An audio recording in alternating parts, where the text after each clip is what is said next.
Welcome to the Rest of Us podcast. My name is Noah Hutton, and I'm your host. Each week, I'll have a new entrepreneur on to talk about their story, their struggles, and their lessons learned.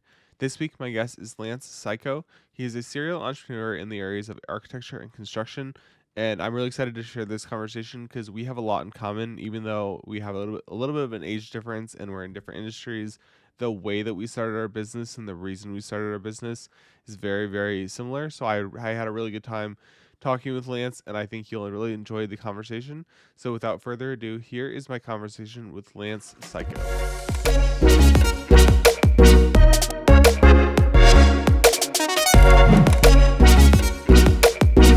All right, Lance Cayko, welcome to the Rest of Us podcast. Thanks for having me, Noah. Yes, I'm very excited to have you on. We met on a website called Podmatch.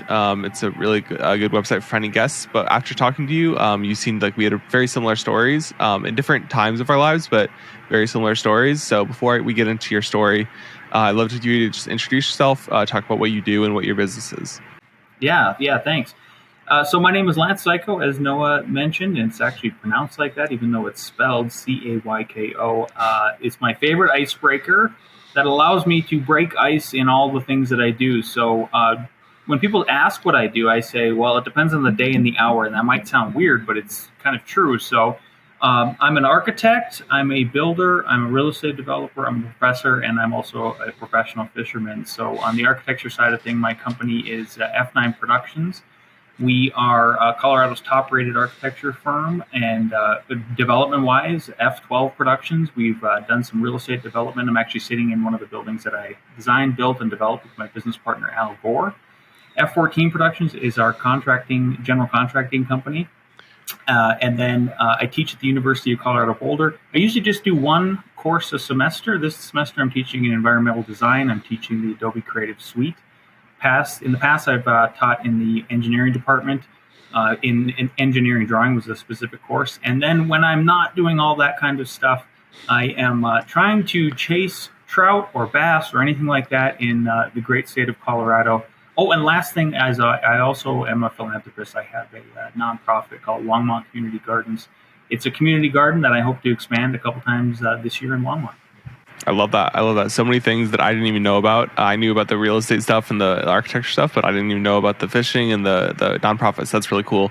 We'll probably get into that a little bit later on in the podcast. But let's just kind of start in with your story. I know that you have a very interesting, non-linear way of getting to where you are today. So let's just kind of start where that starts for you. Beautiful, yeah. So I am 40 years old, and the reason I say that is because I kind of started this whole trajectory of where I'm at now from the age of 13. I grew up in northwest North Dakota, which is a very rural, sparsely populated area of the United States. If anybody's ever been up there, it's probably most notable for the Bakken Formation, where there was a lot of oil drilling and now fracking done. There was a big boom in the 90s and 80s up there, and then it crashed after they were doing just kind of traditional drilling. And then fracking brought it online, and it really was this huge boom in 2008 to about 2013 during that era. So when I was 13, my dad and my mother were very of the opinion that, instilling in us a very strong Protestant work ethic, classic Americana sort of thing. I grew up between a cattle ranch and a sugar beet / Durham farm. On the Durham and sugar beet farm, I tried irrigating those sugar beets in Durham with my dad one summer. And my dad and I didn't get along too well. We get along a lot better now. But if anybody's ever been in that area in the summer, especially if you're doing outside work, the mosquitoes are absolutely atrocious. I know people complain about them here in Colorado, but it is ungodly up in North Dakota. So I didn't really like the work. I love hard work, but it was just not for me, especially with sort of the friction I had with my dad. And I said, look, I don't want to do this anymore. And he goes, well, you got to do something. And I was like, yeah, obviously. And so I always grown up sketching. I was always drawing stuff. Like when I'd go on these trips with grandma specifically, she'd always make sure I had a sketchbook. She always made sure we had something to draw with. And that was just kind of my outlet. And then I was, your classic Lego kid. Always getting Legos, always building stuff. And so I said, well, what about your best friend, Bruce? And his best friend was a general contractor. So I called up Bruce that night and I said, hey, I want to try construction, and I will do whatever it takes to just be on your crew. Do you have any openings? And he goes, yeah, we just got a big contract. We're going to do 80 roofs this summer. We're going to do one house, one roof a day. We're going to wake up super early, 4 or 5 a.m. We're going to have the roof torn off by 10 a.m., and then we're going to put it back on by 2 p.m. You will be my gopher. You will go for this. You will go for that. And you're done going for the stuff. Then you can get up on the roof, Lance, and maybe learn how to roof. And I was the best dang gopher that he had ever had. And so I just fell in love with building. I fell in love with the construction and how all of it worked, the camaraderie, even, just like the guy talk. I just really liked the whole part of the whole thing. And so I fell in love with it. And what I would do then is, I learned some very valuable lessons from him, even business-wise early on. He said, Lance, I pay you $7.25 an hour. How much do you think I charge the clients? And I go, I don't know, like $7.25 an hour, right? And he goes, no, that's not how this works. He said, I times your labor by 3 or 4 times. And then, I got to pay you. I got to pay insurance. I got to pay me a little bit of other different kind of overhead taxes. And I get the remainder. And I was like, oh, wow, that's interesting. And I that was the first time anybody, even having a dad and a grandpa on both the cattle ranch and the farm, no one ever really explained to me how to multiply and make money and embrace capitalism in that way. So it just really clicked for me. And so I thought, man, I could see myself being a builder. Like, I want to be a builder like Bruce. He makes all kinds of money. He seems happy. He can buy what he wants. Me growing up in a fairly low income house, some summers, only getting like one pair of shoes sort of thing, always being leery about asking for money. I was just like, that's, to me, getting enough money in your bank account to where you have the freedom and you don't feel bad about it is really a life goal. So on that note, then I tried to work a different trade in construction every single summer, all the way up until I was 21 after I graduated from North Dakota State School of Science in Wapaton for building construction technology, which kind of teaches you how to be basically a general contractor. So I'd work every single trade, and I was like, that's the key for me to, hone in and have all these skill sets for the rest of my life, hopefully. And then also to be a general contractor, because I'm a big believer in people that get out there and get their elbows, get some elbow grease going, get dirty and stuff like that. If you're a general contractor, I think you should know how to do the trades from at least a general standpoint. I mean, that's the whole definition of a general contractor, because then you're subbing everything out to specialties. So did that all the way through high school. And growing up in a really small town of 500 people, I graduated with 19 people. Should have graduated with 20. One guy dropped out. But with that small of a class, and it was a K through 12 school, you don't have a lot of options, and meaning like you don't get to pick a lot of electives or anything like that. So being the person I am of wanting choice and needing, and I only thrive when I have freedom and basically what I want to do. I need to be able to do what I want to do. It really pushed me into this sort of, and I tested for a pretty high IQ when I was younger, but I just didn't apply myself in high school. Really, I was a low B student, graduated with like the lowest honors possible.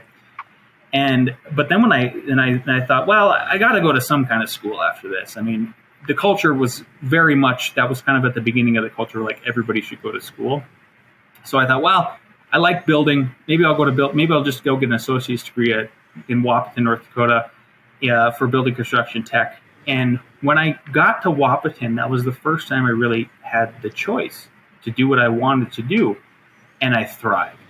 I became a near 4.0 student. I figured out how to monetize going to school. I'm a Native American, federally registered, and if you're a Native American in America still to this day, if you apply yourself academically, you can monetize going to school pretty much. I mean, you can take care of all your living expenses, your tuition, have a little bit left over to eat and play and that sort of thing. Like the world is your oyster, really, if you apply yourself. So I did, and finished, got to the end of my 2-year there, and our capstone project was building a house.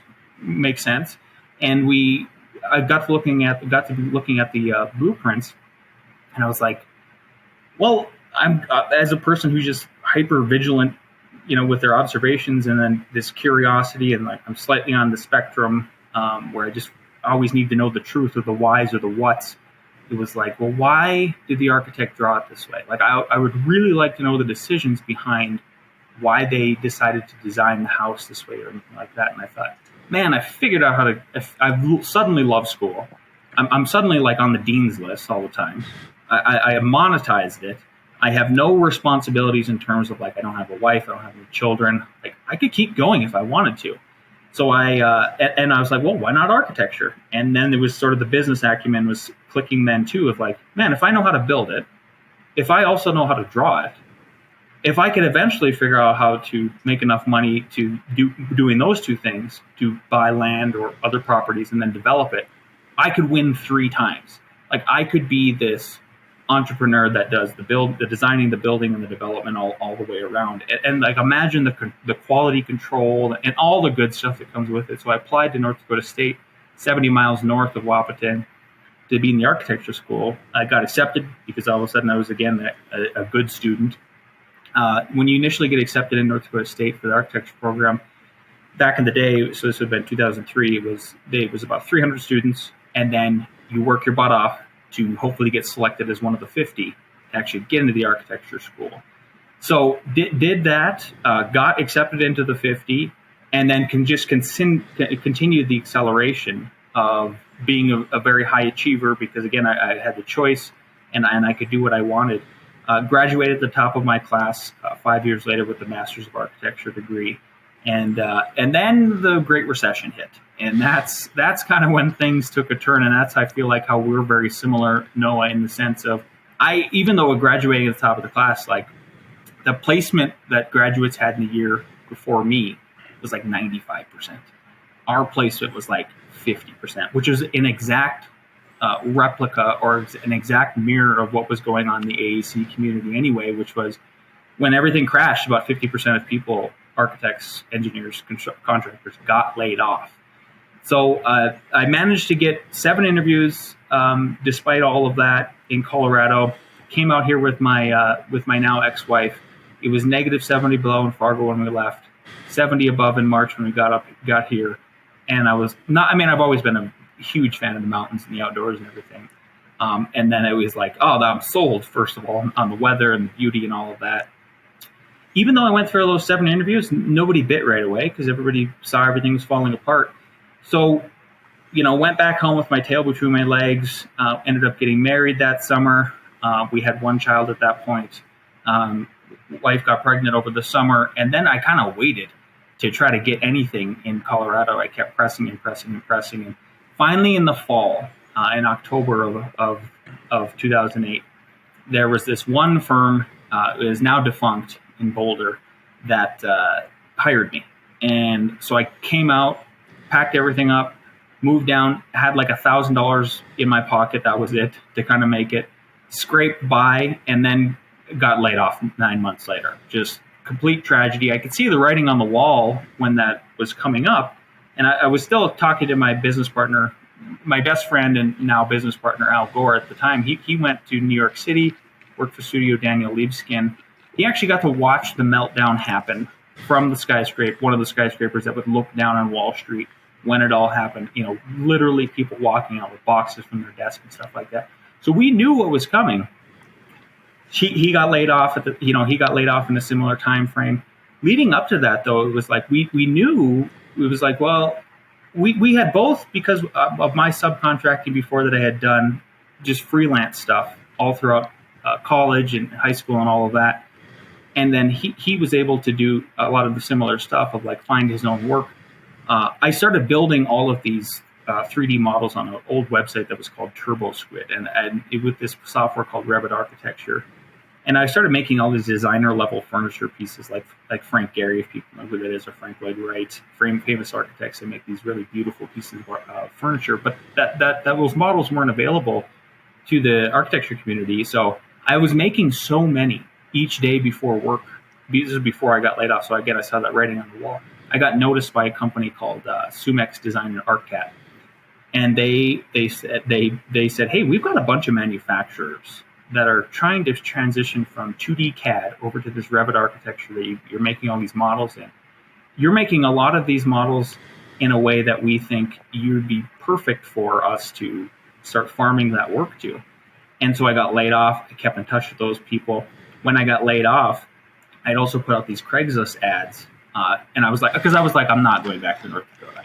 I love North Dakota, but I am not going back to that negative 70-degree weather. I have 2 children now. I need people to feed. Like, I love Colorado. I want my kids to be able to go outside in the winter and be a little bit healthier. And so I put out these Craigslist ads, and I would beat out all of these folks, these other handymen who, as somebody who's in the construction industry, I could say without a doubt, like, there are some substance abuse issues with folks that are doing, manual labor, and rightly so. I mean, that's their way to cope after a really hard day of work and stuff. So maybe they're drinking or smoking or whatever. And so back in the day, Craigslist was awesome. In like 2008, 2009, it was fantastic because you could write a little bit of HTML. You could put like pictures in there. And so I would blow all these other handymen out of the water because I would say, my tagline was like, handsome, smart, sober, handyman for hire. And all of these like stay-at-home moms and folks that were doing like, and there were some older gentlemen too that just couldn't get around to do these things. It was like hook, line, and sinker. I got immediately hired. I worked for cash. I never had to take out unemployment from the state or anything. And for me, that's just a big sense of pride. Whether people do that or not, I'm not here to judge. But like for me, that was a big deal. I worked for cash that whole time until finally that CAD work came online. Then I had this huge steady stream of CAD work that I did freelance wise. And then I landed a house. Then I landed a clinic. And then by the time that was all done, it was early like 2010.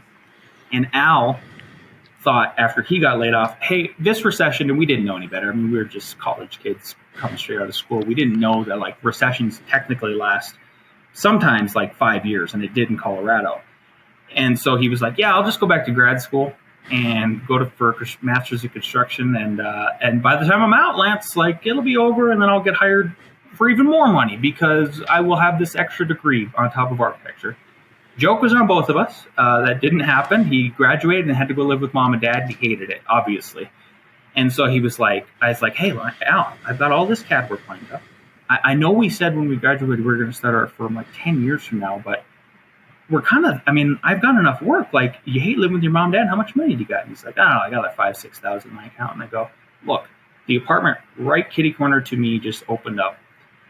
What if you came down and we tried this? And we weren't even licensed architects by then. And full disclosure for any lawyers out there listening, like in the state of Colorado, we looked up all the laws. You can design a single family house up to 13,000 square feet. You can do an industrial building up to 10,000 square feet. We never called ourselves architects until we got licensed, and we partnered with other architects whenever, and they were the prime whenever we went after work and stuff like that. But he came down, we struggled and starved for about 3 years until 2013. When we actually needed to hire people, we tried to hire people from the University of Colorado Boulder, and they weren't turnkey, meaning we couldn't just bring them in the office, maybe train them for a day, have them do work. And the biggest problem with that was, I love CU Boulder, but they weren't teaching the technical stuff in terms of the software that they needed to. So we reached out to them and said, hey, we'd love to just help. Like, how can we help get your students better? Because we're here to tell you we wanted to hire them, but we can't. They're just not there. And they said, well, interesting you guys emailed like today, because we actually have an opening not in the environmental design department, but in the engineering department to teach the software you guys are talking about. Are you guys interested? And we said, yeah. So we took on that lecturing gig. We co-taught that class for about 7 years. When the first semester we taught it, we realized it was kind of a holy crap moment of, wow, now we don't have time to execute the work we need to. We do need to hire. So we found somebody else and we hired them, and that's when we started to multiply. So from 2013 to 2023 now, over the last decade, we've grown F9 from just me and Al. At one point, we were up to 10 staff. Now we're down to 7. We kind of on purpose went back down to that, knowing where we're at in the economy right now. We've grown it from a low 6-figure firm up to a high 7-figure firm. We're now up to and we're up for a pretty prestigious award in Colorado, the Best of Mile High, which is for the best customer service all the way around, best company. We're really proud of that growth. And then with that, you could mix in where we, did a couple tiny houses, one of which was on HGTV, got noticed by Subaru. We built 2 more of those. That led to enough profit to where we bought our third of an acre and then became developers and contractors. And then I burnt out for a couple years and went back to fishing. I would still obviously run the companies and stuff. And then that's kind of how it played into me finding a resurgence and a rebirth of myself as a professional, just trying to be centered again, and which has led to my fishing chronicles over at Fishing with Lance. Yeah, I mean, so much to unpack there. It's an incredible story. I mean, there's so many things that I relate to, and it's kind of like you did what I'm going through now 10 years ago with the recession, or 15 years ago with the recession now. And I want to get into all of that. So one thing you said earlier, I kind of found really interesting, because I think it applies to my industry as well, being a creative, is when you're talking about construction and you were saying like, oh, I make $725. I thought you charged the client $725, but I actually scaled it up to make a profit. It's something that I've always struggled with, and I think creatives always struggle with, is, you know, how to price yourself to make a profit. And also what you said, like being comfortable with charging enough money to be comfortable in your bank account, is like something interesting, because, you know, if you say like, oh, I'm $40 an hour or $75 an hour for this thing, that's a really hard number to justify sometimes. And it's not even justifying it for the client, it's justifying it personally. Like when I say $75 an hour, like I'm used to making $12 an hour in retail, or $7 or $8 an hour at food service, whatever, when I started my jobs. And then when you work for yourself, now you're getting those really high numbers that you are worth. There's not like a worth issue. It's just having the trouble of like, you know, saying that number out loud and be like, that is what I'm worth. Because it's such a large number compared to when you think of an hourly rate for, like, you think of like kind of retail or hourly jobs, and it's so much lower than that. So how did you has that mindset kind of followed you since you had that conversation with them? And how did you kind of think about justifying your cost when it's such that really high number later on in life? Because you talked about how like it's a weird thing to, you know, have that number and be able to charge the number to be comfortable with your money financially. Yeah, great question. I'll start by telling you a story, and I love this story, even though some people might say that was kind of a sleazy thing to do. It's like capitalism is competition. So let's just be honest about that. Like this is a competition we are all in. Even life, I argue, is like technically a competition, especially if you're a male. If you're a male, you are not a prize in society. You have to compete in that way. Like your value is determined on your status in all different kinds of ways. It could be athletic, it could be money, it could be popularity, whatever. So when we started the architecture company, we were trying to figure out like, what should we charge? We did a couple different calculations. And the first calculation I think everybody should do if they're thinking about starting a company is, what are my living expenses? And it could be as simple as putting together a spreadsheet with, here's my rent or mortgage, food, etc., all the way down. Okay. And then multiply it, do 1 month, multiply it times 12, include like the fun stuff. Hey, here's my spending money for the week on $100, go to a movie, whatever. Multiply that, get your total number of what it's going to cost you to live, and try to be conservative about it because you're starting up, right? And then figure out how many hours the typical person is supposed to work in a year if they're full-time employed, and divide that number by those hours. Okay, that's what I need to bring home per hour post-tax. So you know that number, right? Then you could add in the tax on that. Maybe you add like 18% on top if you're making under 100K or something like that. So you need to know that number. There's that number. Okay, here's what I got to do. Here's what I have to bring in per hour to survive. Then it's, what will the market bear? How do you figure out what will the market bear? You could do some Google searches. You could ask another business person, an entrepreneur who's in a similar company who is open to being honest with you about it. Maybe you reach out to somebody in a different state so they don't compete with you if you're doing localized stuff like we are, like plumbing, electrical, contracting. Here's what we did. So we did that equation. We didn't reach out to anybody else, but that's sort of hopefully the listeners are picking that up for me of like, I would recommend that. I don't know if you could still do what we did. I think you probably could though, because there's all kinds of lead services. So what we did is we put out a fake ad. And we said, hey, we're a homeowner or we're a landowner. We have like 10 acres or something, I think it was, up in the mountains, and we want to design and build a 2,000 square foot cabin. We listed out how many bedrooms, how many bathrooms, stuff like that. And this was, again, when the architecture and engineering and construction community were completely starving in 2010. We got over 100 responses with full proposals back to us. We took all of those fees from there and we put it into a spreadsheet, and we calculated the low, the medium, and the high for that. And what we decided, and so then we derived the number, and I'll just tell you guys what it was. Back in the day, it was $40 an hour. That's what we figured out. That's what sort of the medium would be for that. And then we decided, and then we cross-examined that with what we needed to make per hour to bring home to eat. And it made sense. So like, I think we ended up with like, oh, it's going to cost me and Al, if we can take home about $20 an hour, we should be in good shape. And if we can charge $40 an hour, then the gap in between there, that other 20 can cover insurance, you can cover operating expenses and a little bit of profit and that sort of thing, and should keep us going and be able to build the bank accounts. So then eventually, maybe once the work picked up, we could raise fees. If once we got more experience, that would justify those fees and everything like that. So that was kind of our approach. Now in the future, where we've moved is then that number for us after it started working. And by the way, the idea with going with the median number for us was we don't want to be too low because we know we're going to put ourselves in dire straits financially. We don't want to be too high because we're not in a financial position to be able to take the risk of not getting enough work to keep going. So medium seemed about right for us. And then what we ended up doing was we said, okay, we're going to be medium, but we're going to beat everybody by doing the fundamentals correctly. We're going to make rules for ourselves. So a client gets to us. If a client contacts us, somebody needs something from us, we're going to get back to them within 1 hour, text, email, phone call. If we can't do that, 24 hours is acceptable. We're going to under-promise. We're going to over-deliver. We're going to be on time.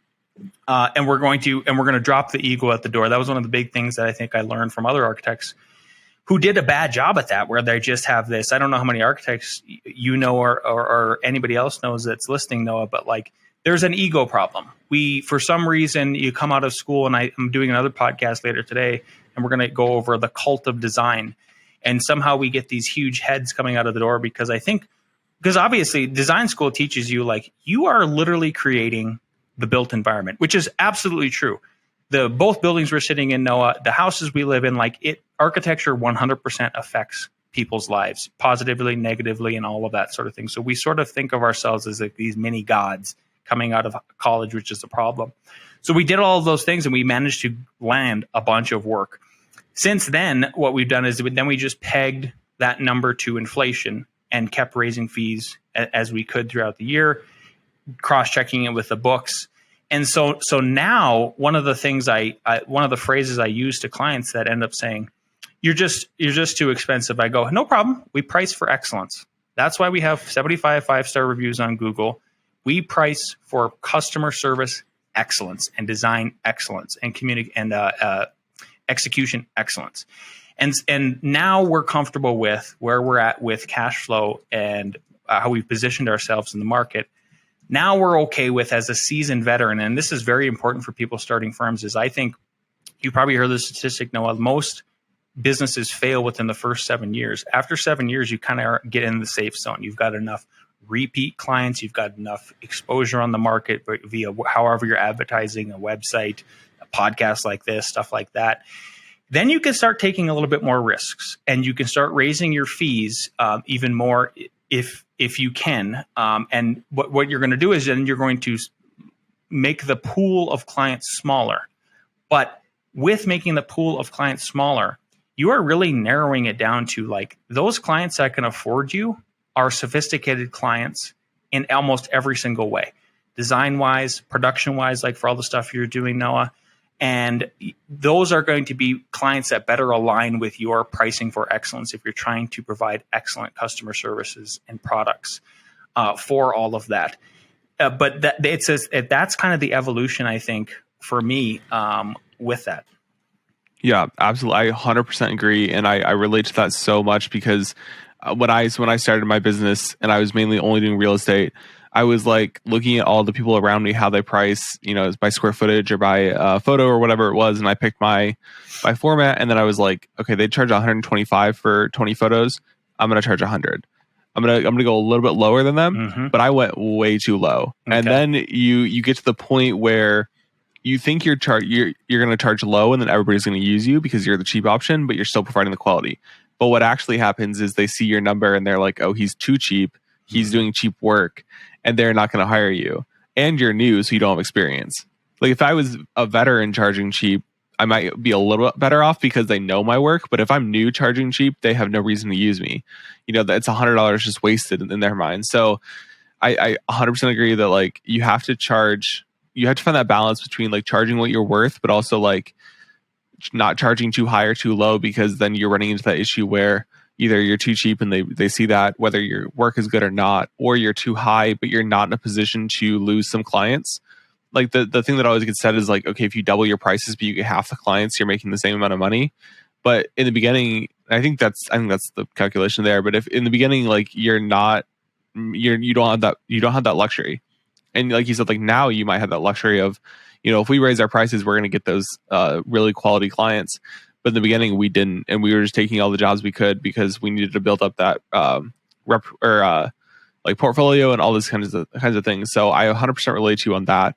I also love the price for excellence thing, and I'm going to use that in the future because I saw you write it down. That was great. I did. I was wondering if you were going to say that. Yeah, I really turned and write it down because, I have like jobs where like video is like something where like you can get up to the thousands or 10,000s easily with like how much you charge, and people see that and they're like, you're asking me to pay this much? And so I like that price for excellence thing because I also come from the customer service side of it. I worked at Kohl's here local in college and stuff like that. And I was always, I'm going to say, the best customer service rep at Kohl's, just because I always like kind of put my best forward, and I didn't have an ego. I wanted to take care of the customer. And, I've transitioned that into my business now where like, if there's an issue, let's get on the phone and talk about it. If there's an issue, like let's meet about it and talk about it. I can work with you on pricing. I can work with you on deliverables. Like I'm always looking to provide the best customer experience possible, and be the most effective communicator with how I communicate my services and deal with any issues that come out of that. So I love everything you said there with pricing and customer service, and because you really do have to beat everybody out at the fundamentals, because that's really what matters at the end of the day is, for me, it's like beating them out in pre-production of like, we're going to talk about the strategy and the process, and so that they understand everything. And then on the day of, delivering a great experience on set, being prepared, coming there early, doing the work, delivering product on time, all these things, you have to beat them out in the fundamentals. And if you have a cheaper camera than somebody else, it doesn't really matter if you're beating them out on the fundamentals, because that experience is great for the client. Yes. And then they are going to, come back to you, and then, that's a repeat client. Then you invest in gear and you provide high quality experience, high quality production, and it all just kind of builds from there. But the fundamentals are so important in the beginning. Yeah. That, and that's what they remember. That's what they remember. Yeah. And I mean this, with all due respect to you, to myself, to everybody else listening, Noah, like, anybody can do what we're doing in a sense, in terms of the final product. And with enough training, somebody could do your job, Noah. If enough training, somebody could do my job, all of that.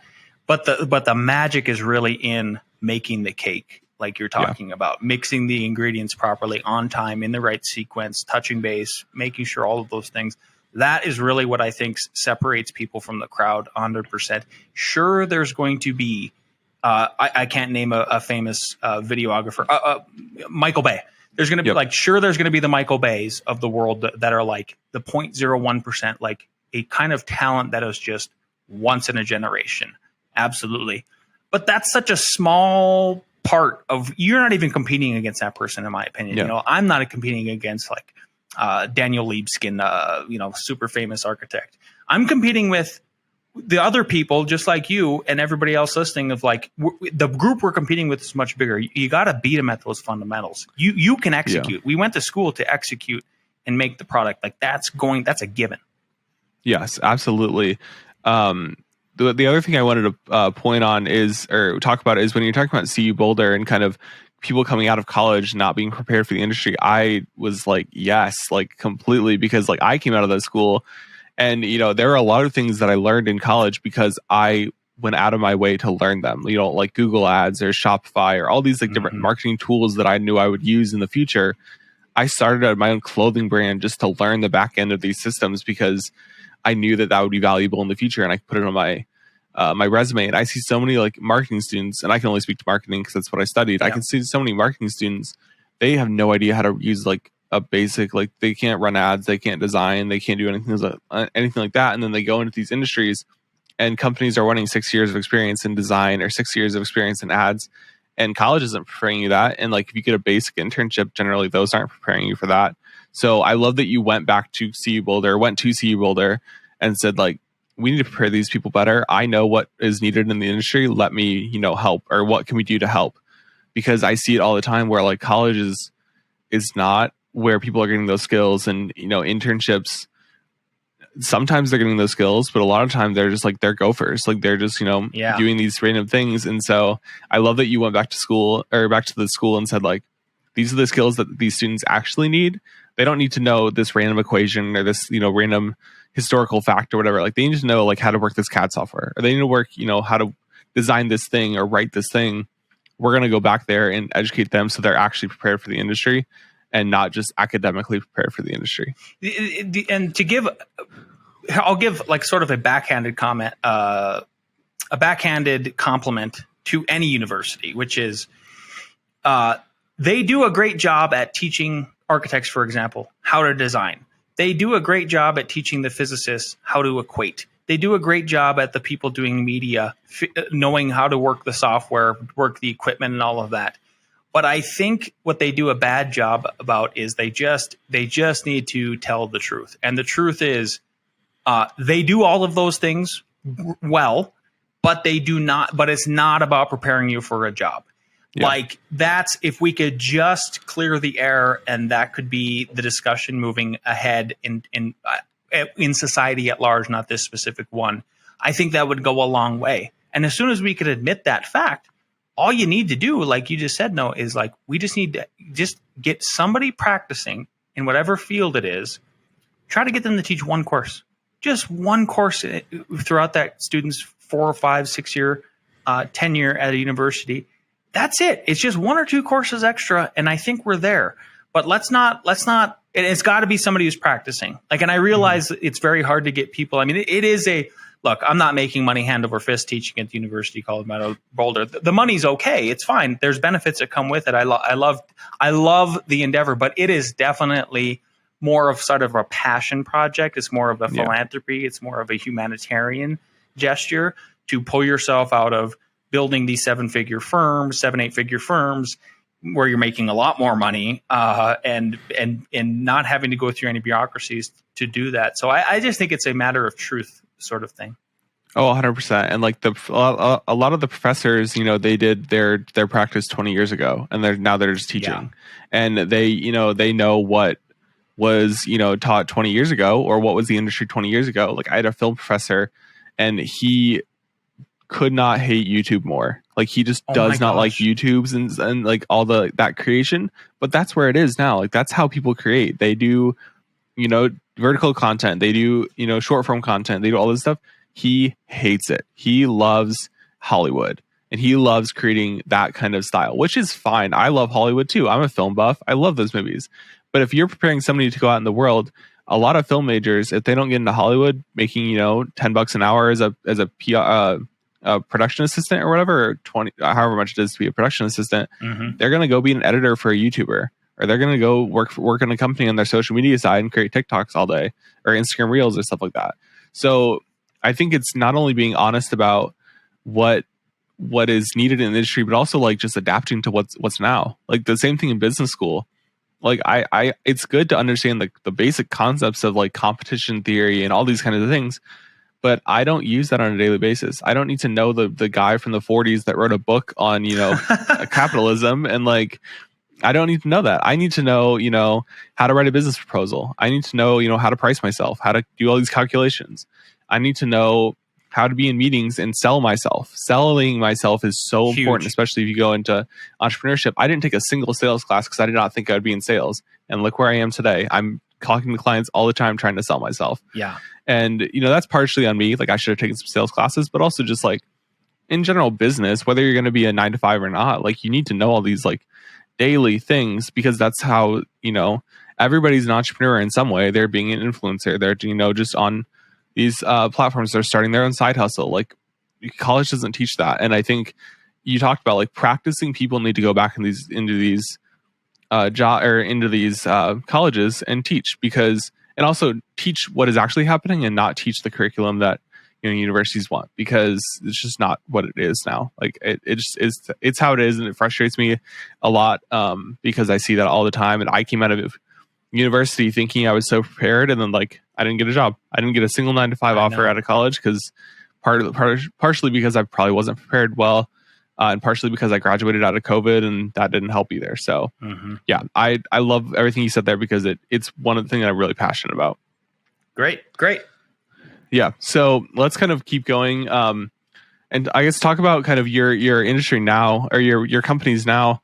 One thing that let's go back a little bit. One thing that you talked about is you weren't ready to start a firm, but you kind of had to start the firm, or you were like, why don't you do this now? And that's something that I also was like, I wasn't ready to start a business, but I kind of had to start a business because I couldn't, get hired anywhere. So kind of talk about that kind of conversation, and, were you kind of still looking for a 9 to 5 while you were starting the business, or were you like, let's just go all in on the business? We're not ready, but I guess we gotta do this right now. Yeah. So a couple of big points I just want to make before I lose them in my train of thought that I'm about to say is I think there's no better time for anybody to start a business than in in troubled times like a recession. Because what it does is, first of all, if you are going to be an entrepreneur and a capitalist, your mindset should be every single day you wake up, no matter how successful you are, is I am broke, I am hungry, and I've got to eat. So every day there's a fire. Every day there's a fire burning in you to pursue. And it's not just money. It is because one of the biggest positive things that you get is, especially once you have employees, is like, you are helping people in one of the biggest, most humanitarian ways you can by hopefully paying them a very livable wage, to where they can then improve their lives. They can have a family. They can buy a house. They can do all of those sort of things. Like I'm a millennial firm. I'm the oldest one at the firm. The youngest person we have, I believe, is 27 or 28. And almost all of them have gotten married, are ready to start families, and have bought a house. Like that is so valuable to society, and I think at some point it would be nice instead of just saying eat the rich and destroy the capitalists and all of that, if we went to more of a veneration place for people, especially the small business owners. I'm not talking about the Amazons or the Targets of the world. I'm talking about the people who really make things run and do things, stuff. People like us, Noah. So refresh me of the question on. It was basically just kind of talk about like your mindset and kind of the thought process about like we're not ready to start a firm, or we didn't think we would have to start a firm, but we're going to start the firm now. Yeah. So there's that part of it just to have overall, I think. And then, for me, it was, I don't want to go back to North Dakota. I also had 2 kids to feed at that point. I did not want to pull them from their, little private daycare or private kindergartens and stuff like that. I really wanted to give them a boost that I didn't have when I was a kid and stuff like that. And so I think it was just push come to shove. And then Al and I were put in this sort of fire that we had to get out of. And it just added on to this, that idea of having that, waking up and saying to yourself, like, I'm broke. I need to make money. I need to keep going. I need to feed people.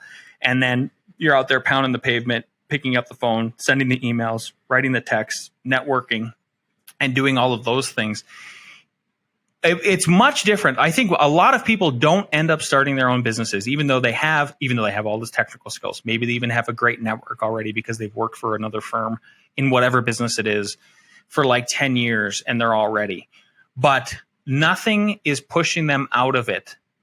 Push isn't coming to shove, and they're not forced into the situation for that. And I think and so then they'll do all of this research about starting a business. There's a guy I talk to almost every day who's one of my good friends. And he's exactly in this category. And I'm like, look, and he gives me, there's all kinds, every time he'll put up an excuse. He's like, well, if I quit my job now and I try to pursue this business that I want to do, then like, I'm not going to be able to do what I want to this summer. That's how it works. That's how it works for the first, while. It is, you earn the luxury. That's what I wanted to say earlier, Noah, when you were saying like the luxury about being able to hopefully pick your clients with higher fees later on, or like narrow that down. People like you and I, Noah, or other people who have businesses that are successful, you have earned the privilege of being able to take Wednesday off and go fishing in the mountains. You have earned the privilege of working from home until 10 a.m. and then going into the office at 11 a.m. and saying hello and getting the crew going and all of that. You have earned those luxuries. But like a diamond isn't made unless there's a lot of pressure. So it's the exact same thing with a business. Like this is, and it really comes down to like stoicism, I think. So I read Marcus Aurelius last summer, finally. If anybody hasn't read that, I think they should, especially as a male, especially as a business owner in society. I think you being stoic is something that we forgot about. And it's not stoicism in the sense of I'm quiet. Clearly, I'm talking nonstop here. So is Noah. But like, it's about understanding your place in the world and where you're at and how you can navigate. Everybody has chess pieces they can move around. Even if you're a pawn, okay, fine. Your chess move might be one here. The next month, it's another here. But you can move. And if you make it all the way to the other side of the board, what do you become as a pawn? A king, literally in chess. So understanding and navigating where you're at and sort of putting yourself in those kind of positions, you have to get comfortable with the uncomfortable. And the more you can get comfortable with the uncomfortable, it's even analogous to public speaking. When I was in college, there was this one of our colleagues that we went to school with. His name is Justin Miedema. He's now a good friend. He's one of Alex's best friends. He was his roommate. He went to architecture school. He's not an architect anymore. The kid was amazing as a public speaker. And I saw that I was not. And I saw, and I knew how uncomfortable I got at speaking. And seeing somebody else be able to sell, no offense, Justin, less designy, less high end, like more generic kind of architecture versus somebody like me or Al who was producing really like award-winning architecture, basically, even in college, and not being able to sell it to the capacity that he could with his, his less desirable architecture.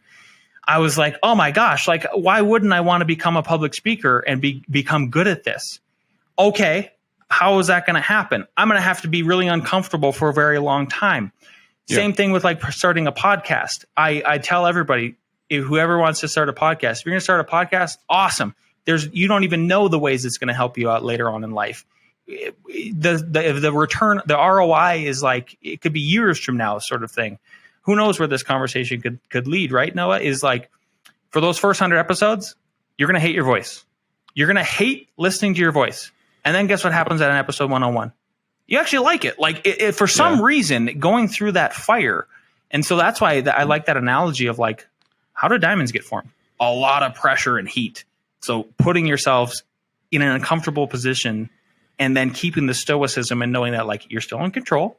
Every day you control yourself. You can decide what's put in your body. You can decide when to go to bed, when to get up, what your routine is, and navigating around that and then getting to a place of thriving. That's where it's all at.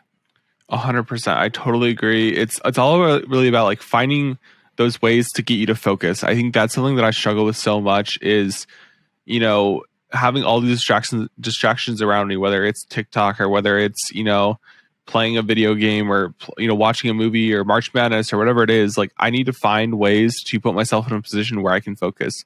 And for me, I found that is getting out of the house, going to a coffee shop to work, going to a loungy area to work, or something like that. Or like when I'm back at Purdue at college, I'll go to the Union and work because like that's just kind of a place I can focus. And so I think it really is about focusing, but also I love the point you made about being uncomfortable. And that's something that really came to a head with me last year is I started joining associations and, getting involved in the community and stuff like that. And I got invited to these Christmas parties. And I went to the three or four different Christmas parties. I probably said less than 100 words at all of them. Like I was so quiet and so like just not talkative. I wasn't introducing myself. I would wait till the people at the table talk to them because I was just like so introverted. And so like I was so uncomfortable.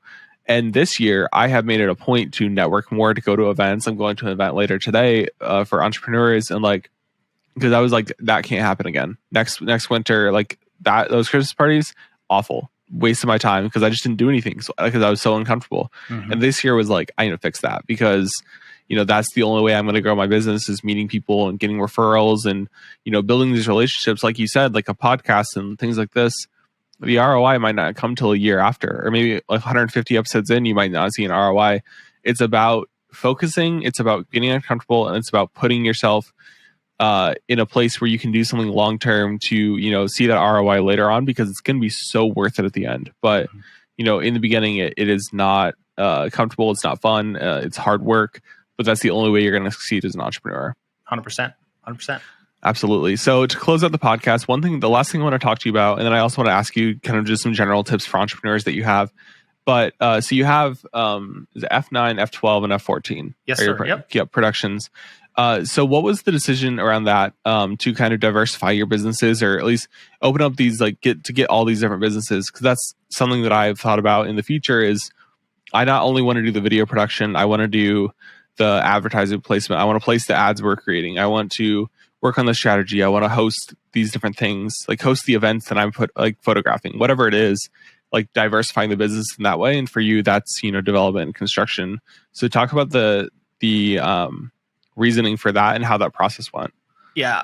The biggest reason why we started our show Inside the Firm podcast was we knew we were going to make mistakes because you're human and you're infallible or you're not infallible and you're going to make mistakes.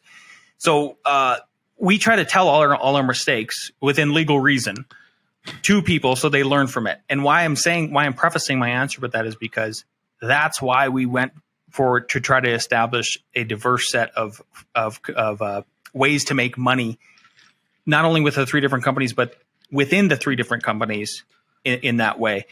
I learned my lesson from the people who laid me off, who were crappy business owners. And that was that first firm that I came and worked for in Boulder. They put all their eggs in one basket in terms of the clientele they were going after and the typology of architecture. It was just very, very, very high-end homes for like the 0.01% and stuff like that.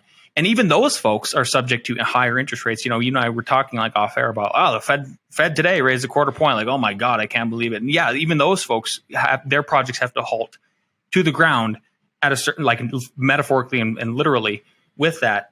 And then the analogy I make is like they had one leg to stand on a four-legged stool. Horrible. No wonder why they had to lay people off. No wonder why they're defunct right now. No wonder why like the firm split from it was basically two principals over to two different firms after they fell out and everything. And then the one principal completely went away and they're totally defunct. The other one now, I think we staff-wise, revenue-wise, review-wise, everything, we superseded those people all day long because we learned from those mistakes. So that was the driving catalyst was like, so let's say if we just concentrate on an F9 for a second, it would be, we are here to serve the 98%. That doesn't mean we're not serving that other 2% that have the combined income household of like 250K or whatever. I'm happy to help folks out who are middle class, even lower middle class, with their design needs, a huge part of society that's underserved. How are we going to do that, Al? How are we going to do that? How are we going to make that happen? Oh, that's on us to then hone in on our process and make it so we, instead of us, and that couples with this Revit architecture and software we use, is like, we made a template so powerful that if I was drawing with it, I was drawing as much as three to four different draftsmen, that sort of thing. So it was like, yeah, we can keep our fees medium, we can even if we do a fixed fee with somebody, we can even for somebody who's lower middle class or middle class, we can scrunch that down a little bit and still make 10% profit. Like it's a win-win-win, right? So now we have this huge spectrum of clients at the beginning that we can pull from. And then then we just extrapolated that idea with, okay, what about if we did a real estate development? What if we were also general contractors, right?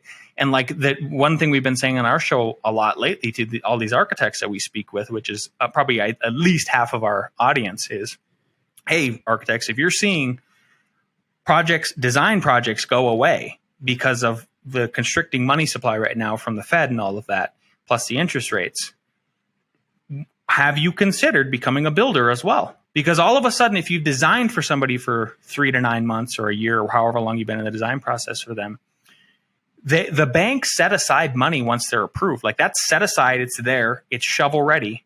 Why wouldn't you convert that fee you have for 1 year for architects wise and double it and become the builder and you build it too?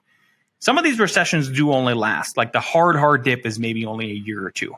But if you're setting yourself up to diversify in that sort of way, and for everybody listening, like think about your industry and how you could do that, right? Like what is the other thing that somebody else is doing that's related? You've already given them this one product. How can you extend that product and that sale and that lifespan financially in that sort of way? That's always been my idea with the diversity. That's where I actually believe like diversity is our strength in business if we have a diverse business. 100%.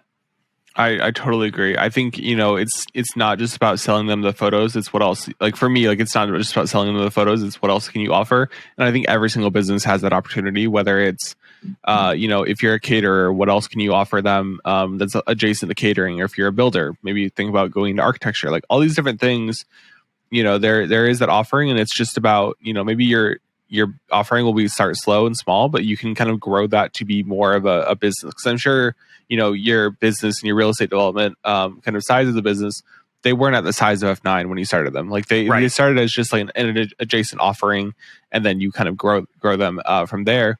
But I think it is a smart business tactic to figure out what you can offer and also like find the lowest lift things that you can offer. If you are like for me, like if I know how to do something but I'm not doing it for the client, like that is a low lift thing for me. I don't have to do any more education. I don't have to learn anything. I already know how to do it. Let me just add that into my offering or add that into my proposal. And so I think if you already know how to do things but you're not applying them to your business, that's the way to start. And then you can, whether you hire or whether you contract out or whether you just learn the new skill, that's how you build that business and grow it past just your general offering.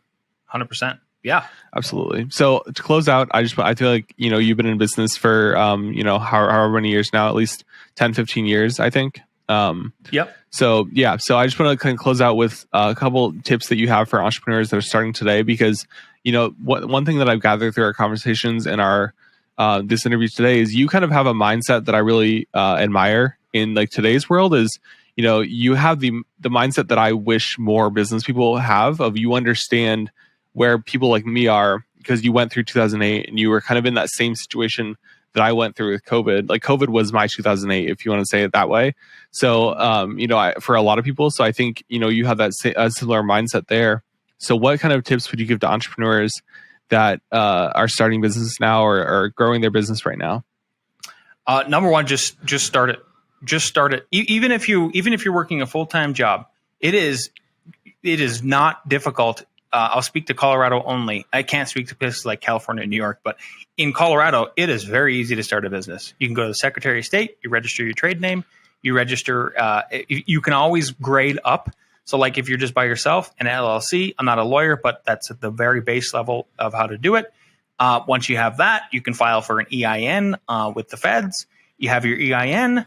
And then websites, even from startup, you can always scale up. Our first website that we started was on Weebly, or like a Squarespace equivalent would be another version of that.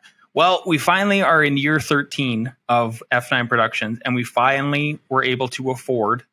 We earned the privilege to afford Neil Patel Agency, right? The Michael Jordan of SEOs. I love Neil Patel. Yeah. Oh yeah. You know who that is, Noah. Yep. Marketing wise, yeah. Yes. That's a big deal. Like that's a huge deal. So guess what we had to do? Now we had to reinvest and migrate out of Weebly over to WordPress. Now we're in the big leagues.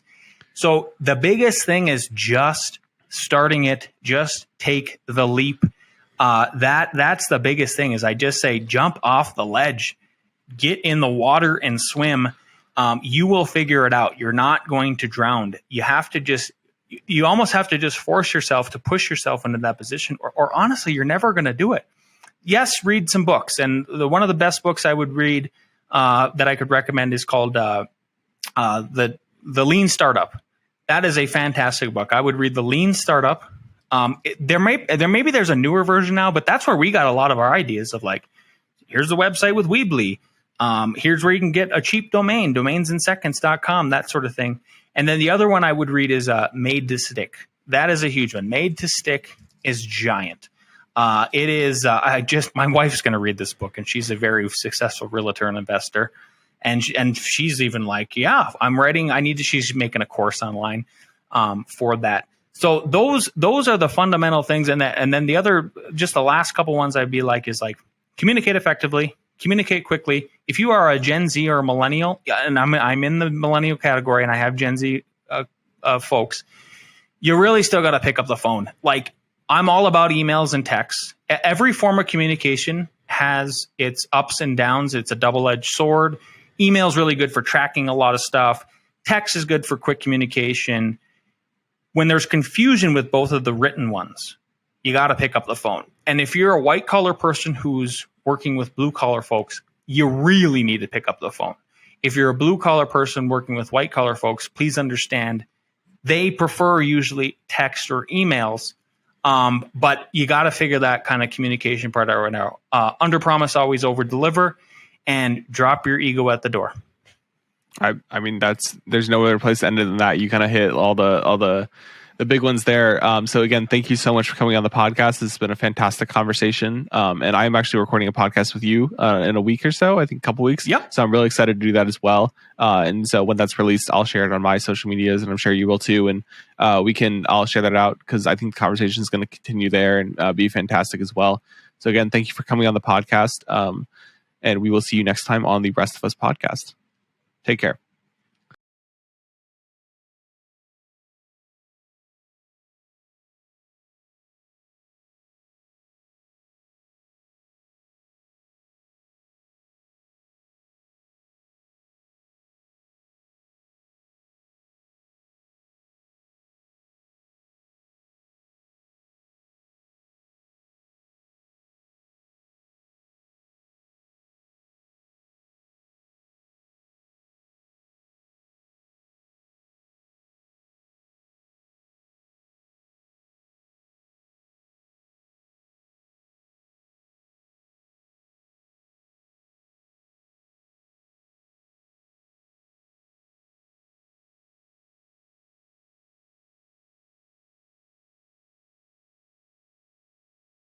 Thank you for listening to this episode of the Rest of Us podcast. If you enjoyed the episode, please consider leaving a rating or review on the podcasting platform of your choice. It really helps me see that you are enjoying the episode and also helps other people see the podcast. Also, please consider giving a follow on social media. All the links will be in the show notes down below. Also, in the show notes, there is a link to the Rest of Us newsletter. This is a platform where I'll send out different takeaways from the episode, resources that were mentioned in the episode, and also notifications about new episodes. So make sure you click the link to subscribe there. So episodes are released weekly, and I will see you then on the next episode of the Rest of Us podcast.